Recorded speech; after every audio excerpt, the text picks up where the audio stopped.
अगर कोई मिसिंग होगा तो वो इसको देख सकते हैं। अच्छा, पहला टॉपिक जो भी हम कर रहे हैं ये सिमल्टेनियस इक्वेशन का है। सिमल्टेनियस इक्वेशन में हमारा जरा थोड़ा सा ग्रिप बनेगी। फिर हम फंक्शन वगैरह उसको देख लेंगे। फंक्शन कैसे करना है, क्वाड्रेटिक को किस तरह से टैकल करना है।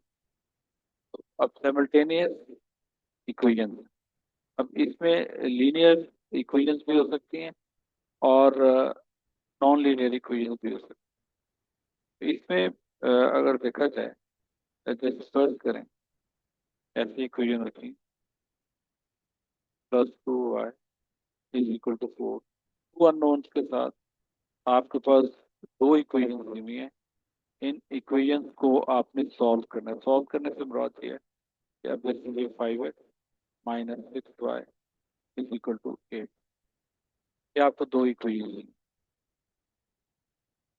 इस सॉल्यूशन का मतलब ये है values of x and y those can satisfy these two equations। इन दोनों इक्वेशंस को वो values of x and y satisfy कर सकें, वो हमने ढूंढनी है। लाइक अब उसका तरीका ये है कि हमारे पास तीन मेथड है। एक आपके पास है graphical method. Graph graphical method we draw both the equations on a graph paper, ठीक है, और ऑन ए पेपर, और इसको बड़ा प्रिसाइजली आप बनाएंगे वेयर दे डू इंटरसेक्ट। आप कहेंगे कि this is the point of intersection और देयर कॉमन सॉल्यूशन। यानी आप ये देखें कि अगर फर्ज करें कि हम स्ट्रेट लाइन को ग्राफ पे ड्रॉ करते हैं तो सपोज ऐसे और ऐसे बनते हैं, तो वेयर दे डू इंटरसेक्ट, ठीक है, that is the point which is called as a solution of the line 1 and line 2, and this is the common values of everything satisfy both the equation। अच्छा, अब इसमें दो situation आती हैं। एक तो ये है कि जब ये लीनियर इक्वेशन दी हुई हो, तो अब ये देखें कि आप इन लाइन को ड्रॉ करें। तो ड्रॉ करेंगे तो आपके पास ये लाइन कुछ इस तरह से L1 and L2, and if the given lines are parallel like these two lines, so they never intersect। इसका मतलब है system of the equation is inconsistent. ये आप वर्ड यूज करेंगे तो system of the linear equation is inconsistent in when the given two lines are parallel. और अगर ये वाला जो केस है, इसमें ये है कि they have a unique solution. Mean एक ही सॉल्यूशन है और there are few some value of x and Y, the unique value, ठीक है, which by the given equation. अब तो ये आ गया आपके पास, there is a unique solution, no solution, the system is inconsistent, ठीक है। इस यूनिक solution, ठीक है, और एक ही solution होगा। लेकिन एक सिचुएशन ऐसी है कि जब आप दो लाइन दी हुई हैं, आपने उनको ग्राफ से जब ड्रॉ किया, तो आप ये देखेंगे कि एक लाइन आपने ये बनाई है, तो दूसरी लाइन भी इसी के ऊपर आ रही है। फर्ज करें कि ये दो पॉइंट्स आपने बन, दूसरे जो है फर्ज करें कि एक पॉइंट ये आ गया और एक पॉइंट ये आ गया।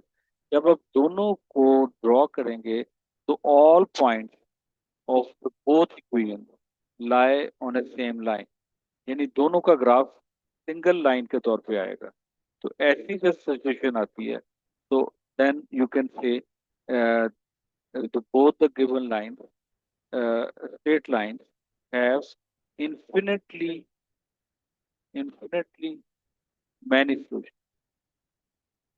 many solutions mean all the values of x and y can satisfy both the equations। यानी आप जब वो वैल्यू रखेंगे x और y के लिए, तो जो आंसर जो है वो लाइन 1 पे आएगा, वही आंसर जो है वो लाइन 2 पे आएगा। Mean you can get the same answer. तो ये तीन सिचुएशन राइज करती हैं when you have system of the linear equation. इसमें टू अननोन्स हम हमारे सिलेबस में हैं, बाकी जो 3 और 4 अननोन्स हैं, दीज आर नॉट रिलेटेड। तो अब इनमें क्या सिचुएशन है, एक तो ये है कि you have the unique solution, दूसरा ये है you have your system is inconsistent, और तीसरा ये है कि you have infinitely many solution.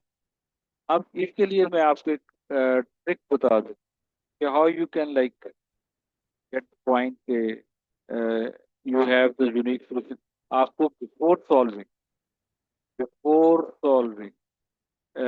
you can get this point, a given system has the given system is inconsistent, या फिर it has infinitely many solution, or there is no solution। तो अब ये इक्वेशन ऐसे बनती है, फर्ज करें a x plus b y is equal to c, this equation 1। मैं वो टेक्स्ट बताने लगा, और ये आ जाएगा x plus b y is equal to f. Trick आपको मैं ये बता रहा हूँ कि अगर ये कोफिशिएंट ऑफ एक्स के नीचे कोफिशिएंट ऑफ एक्स होना चाहिए, कोफिशिएंट ऑफ वाई के नीचे कोफिशिएंट ऑफ वाई होना चाहिए, मतलब ये चीज आपकी जो है, तो वो आप पहले अगर फर्ज करें आपने एक्स लिखा है तो फिर वाई, तो अगली इक्वेशन को भी फिर आप इसके अकॉर्डिंगली एडजस्ट कर। तो एक्स का कोफिशिएंट की रेशियो विद एक्स की coefficient A over D, if A over D is not equal to B over E. अगर आप इनकी रेशियो लें, और रेशियो लेने के बाद ए और डी की जो रेशियो है that is not equal to the ratio of b and d, ठीक है, तो it means they have a unique solution. Unique solution, ठीक है, ये आपका एक ही सोल्यूशन आएगा, unique solution, if the ratios are not same. और अगर ऐसा हो, ये केस नंबर 1 हो गया, ठीक है। केस 2 जो है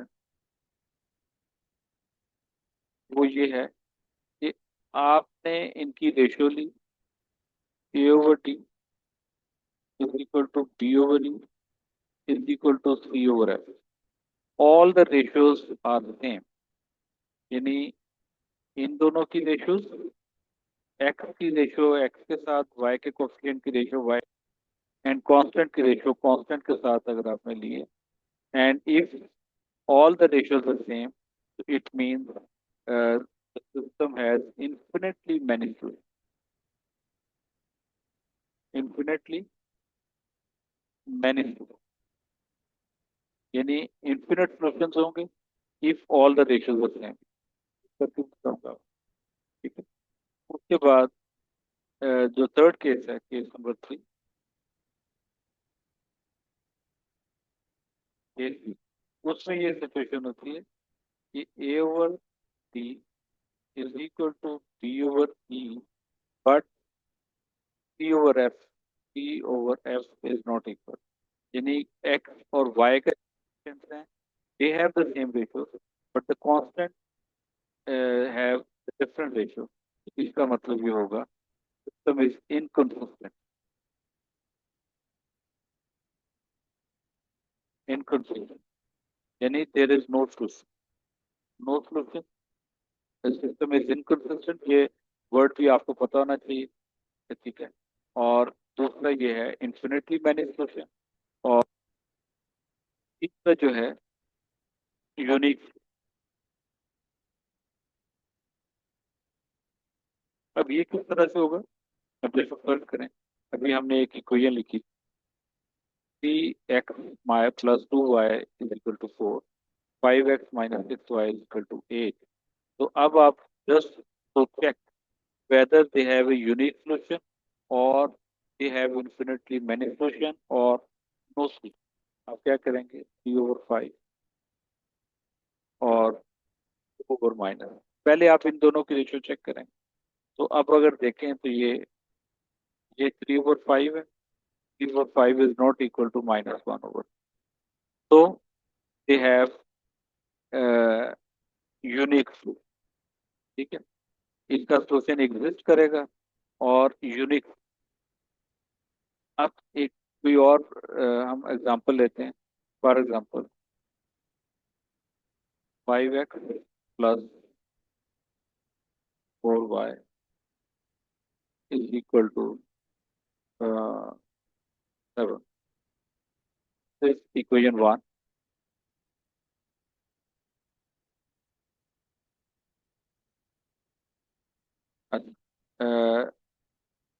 equation 1, and we have another equation. 16y is equal to uh, yeah, plus -28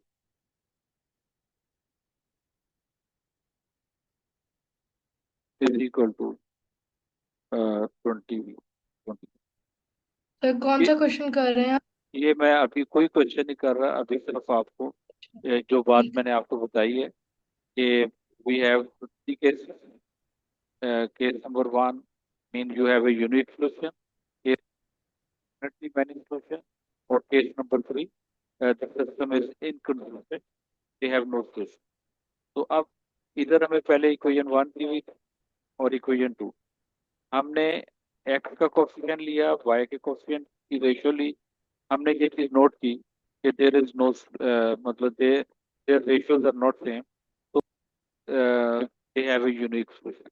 अब ये इक्वेशन दी हुई है, तो मैंने आपको ये बताया था कि आपने एक्स के नीचे एक्स आना चाहिए और वाई के नीचे वाई, और कांस्टेंट वैल्यू को दूसरी तरफ रख लें तो बेहतर है। तो अब ये देखें, ये क्या आ जाएगा, 20x plus 16y is equal to 28।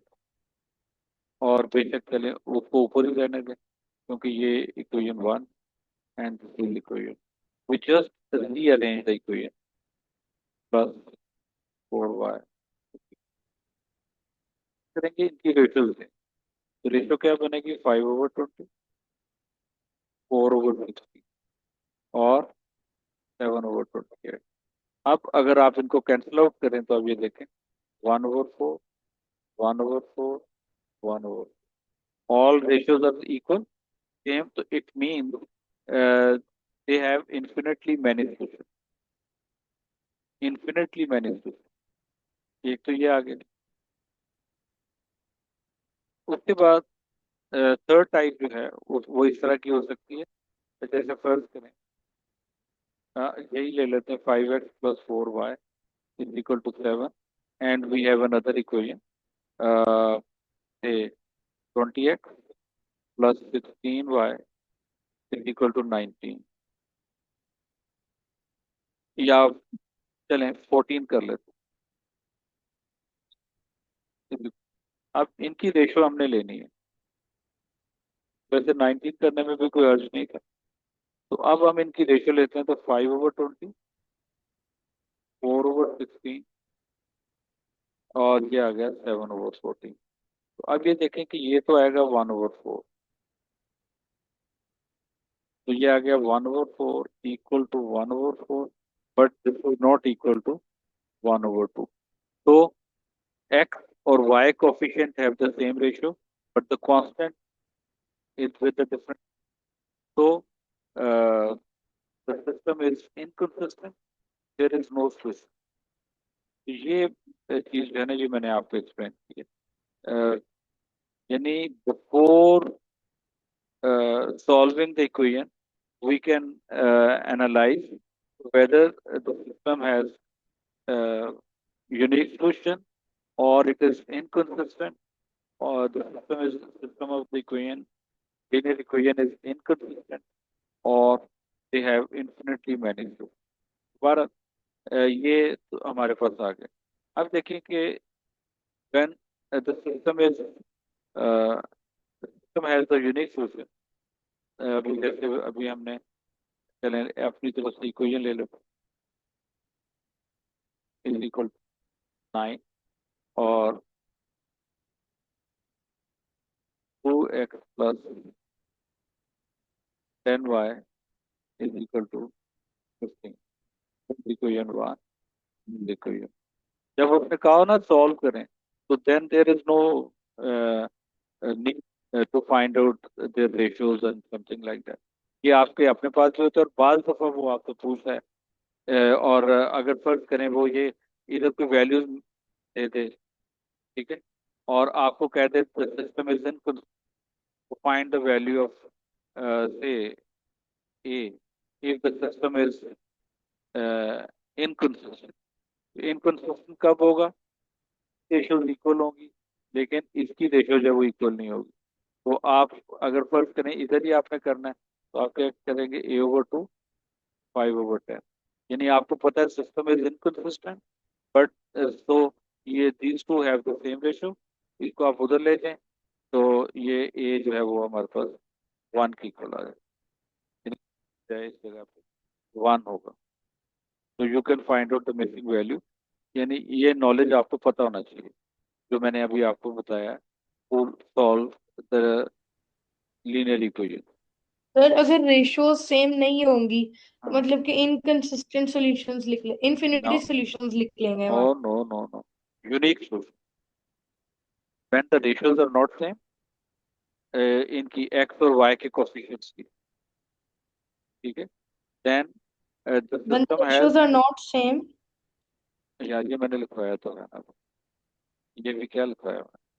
Case one, unique solution, जब x का कोफिशिएंट और y के कोफिशिएंट का जब and if there ratios are not same, it means the system has unique solution।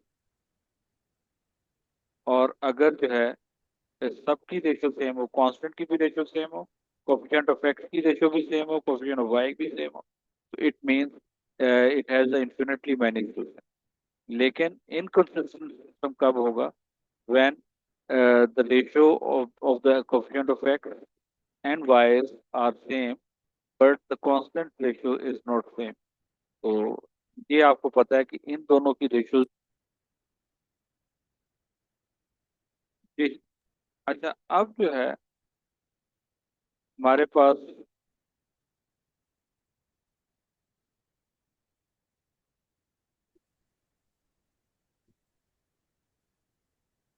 ये आपको दिया। अब इसमें आप देखें कि we have different ways to solve the linear system। Method one जो है वो ये है कि हम इसको simultaneously सॉल्व करते हैं। मेन वो simultaneous solution जो है वो ये होगा कि वो सॉल्व देम, सब्स्टिट्यूशन मेथड है, ठीक है, सब्स्टिट्यूशन मेथड, या फिर आप कह लें कि एलिमिनेशन। एलिमिनेशन मेथड, और ये सब्स्टिट्यूशन और एलिमिनेशन से हम इसको सिंप्लीफाई करते हैं। अब सब्स्टिट्यूशन मेथड ये आप लोगों ने ऑलरेडी पढ़ा होगा अपनी जूनियर क्लासेस के अंदर कि हम सब्स्टिट्यूशन मेथड और एलिमिनेशन मेथड जो है किस तरह से इस पे लेके चलते हैं। तो यस सर। अब उसमें ये होता है, ये है कि जो एलिमिनेशन मेथड है, एलिमिनेट करते हैं वन ऑफ द थिंग, या हम एक्स को एलिमिनेट कर देते हैं फ्रॉम द सिस्टम, और we eliminate y from the system. अब जो आइडियल है वो ये है कि आप पहले देख लें कि 3 और 2 जो है, अब अगर आप एक सिंपल है जो लोग नॉर्मली करते हैं, लेकिन जब आप जरा थोड़ा सा ग्रो कर देंगे, क्वेश्चन को प्रॉपरली सॉल्व करने लगेंगे, तो फिर आपने ऐसा नहीं करना। वैसे तो ये करते हैं कि आप इस इक्वेशन को 2 से मल्टीप्लाई कर दें पूरी इक्वेशन को, और इस इक्वेशन को 3 से कर दें, तो अब ये देखें कि कोफिशिएंट सेम हो जाएंगे। अगर इसको 2 से मल्टीप्लाई करें और इसको आप 3 से मल्टीप्लाई करें पूरी इक्वेशन को, तो इनके कोफिशिएंट सेम हो जाएंगे, then we can eliminate them. लेकिन अगर जो है पूरी इक्वेशन,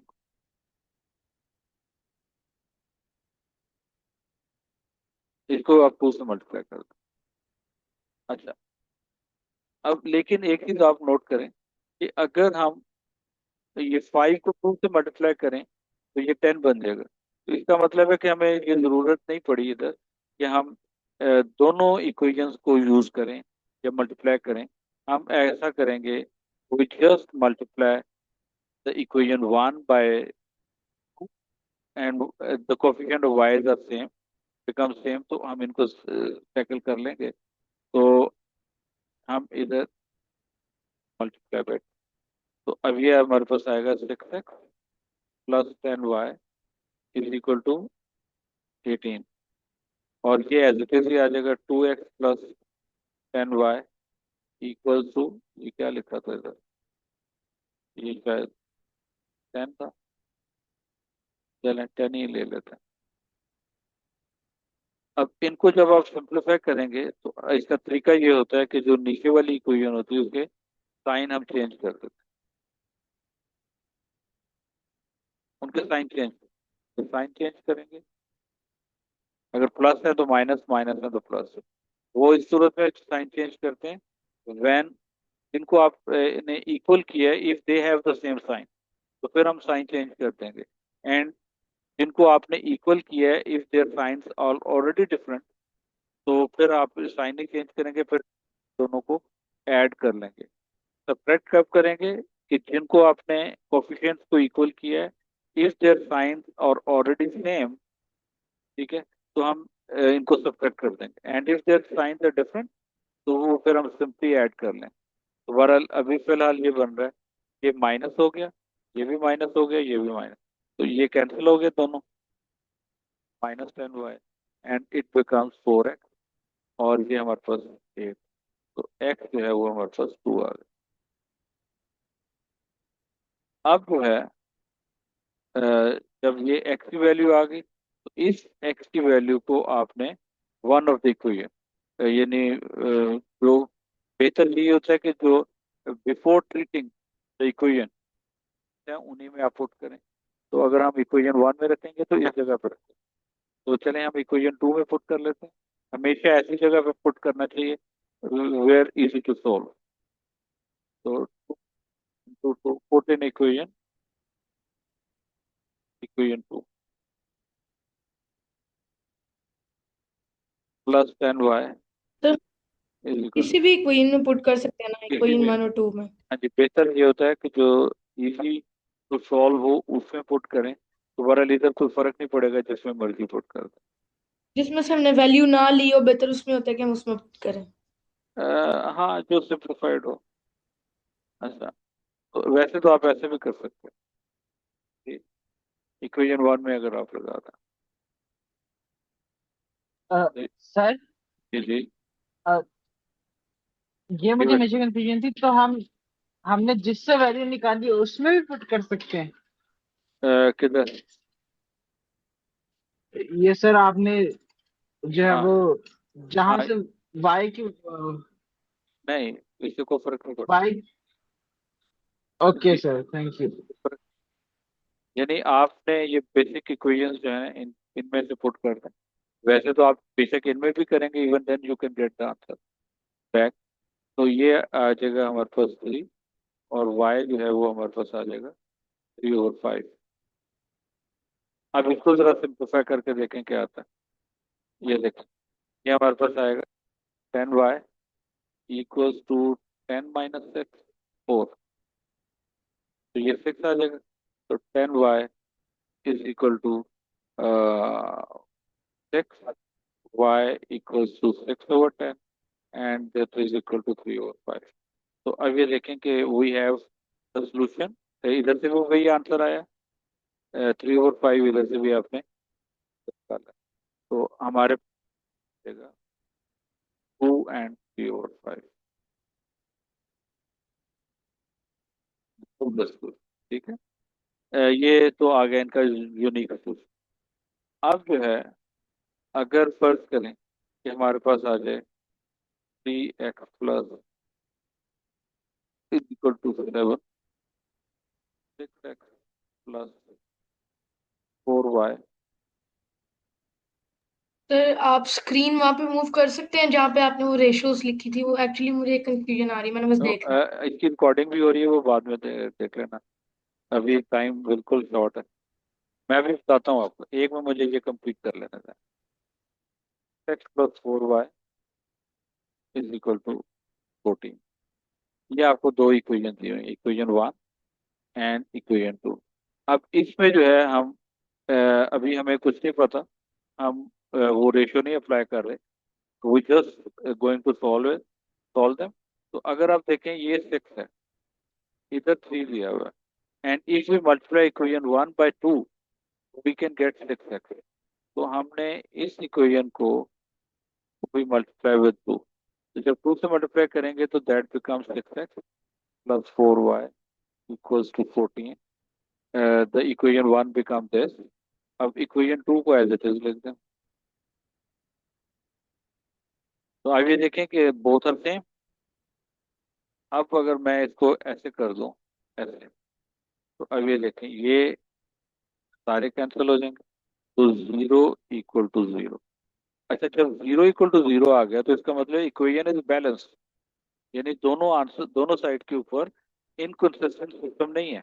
लेकिन ना तो हम एक्स की वैल्यू फाइंड आउट में, वाई की वैल्यू फाइंड आउट की है, तो लेकिन सिस्टम जो है वो इनकंसिस्टेंट नहीं है। अगर इस जगह पे आ जाता ना 1 = 4, तो आप कहते थे कि this is not possible, 1 can not be equal to 4। लेकिन इधर आया वो 0 = 0। तो जब ये आपके पास सिचुएशन आए कि 0 = 0, तो इट मीन्स के सिस्टम हैज मैनी सॉल्यूशन। ठीक है, तो ये आ गया। अब इसके बाद आ जाए, अगर फर्ज करें, चलें यही x + 2y = 9 और 6x + 4y = 14। अब again we multiply this equation 1 by 2, तो ये हमारे पास आएगा 6x + 4y = 18, और ये आ जाएगा 6x + 4y = 14।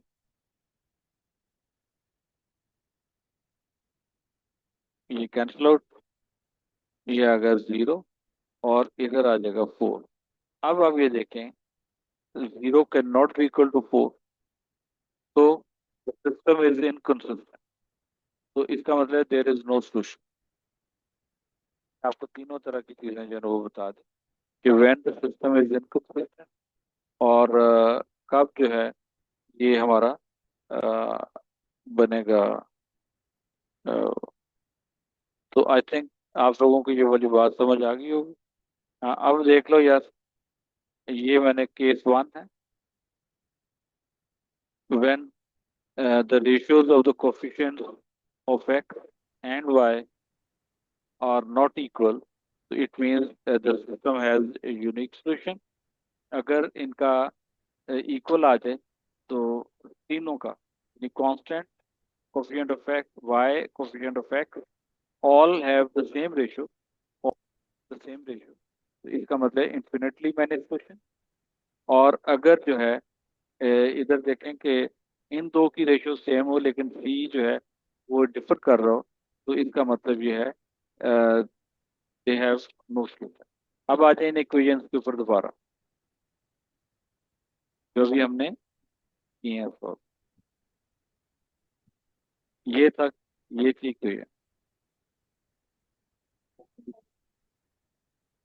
तो अब ये देखें 3/6, 2/4,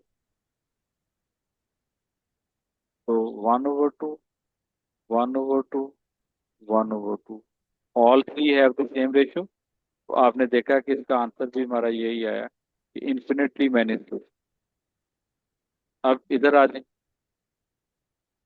इधर देखें 3/6, 2/4, 9/14। अब ये 1/2, 1/2, but this is not equal to 9/14। तो द सिस्टम इज इनकंसिस्टेंट